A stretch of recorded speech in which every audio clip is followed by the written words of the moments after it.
Hello, Bacho. Let's say a given question. The question says the equation lambda equals to 1.227 nanometer can be used to find de Broglie wavelength of an electron. In this equation, x stand for where m is mass of electron, p is moment of electron, k is kinetic energy of electron, v is accelerating potential in volts for electron. So option A given है under root mk, option B given है under root k, option C given है under root p, option D given है under root v.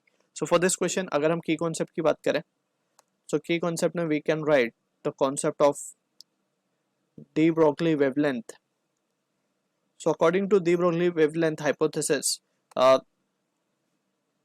is we can say every moving object is associated with wave, and that wave having wavelength lambda is given by the expression h upon mv, right? और इसको हम लिख सकते हैं h upon p, that is h upon the momentum, that is Planck constant upon the linear momentum. अब इसी को अगर हम थोड़ा सा manipulate करें तो what we can write is momentum can be written as under root of 2mk where k is the kinetic energy.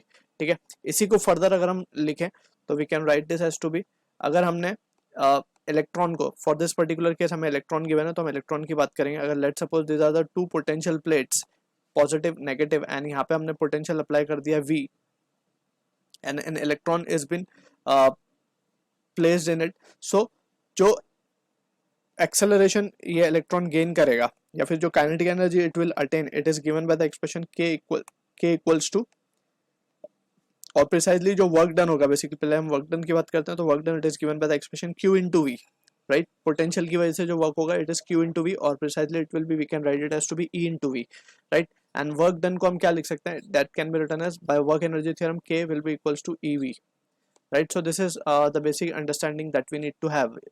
ये just for the sake of understanding we have written it over here, नहीं तो ये standard result है that we need to keep in mind. ठीक है, अब यहाँ पे अगर हम ध्यान से देखें तो ये सारी constant values हैं h, m और e. अगर हम इनकी values डाल के solve करते हैं तो हमें मिलता है answer 1.227 nanometre divided by under root of v, right. So यहाँ पे हम देख सकते हैं lambda is inversely proportional to the root of potential, ठीक है, या फिर एक्सेलरेटिंग पोटेंशियल जो हम बोल सकते हैं. So from the option given, D will be the correct answer for this. So I hope you understood the solution. All the best.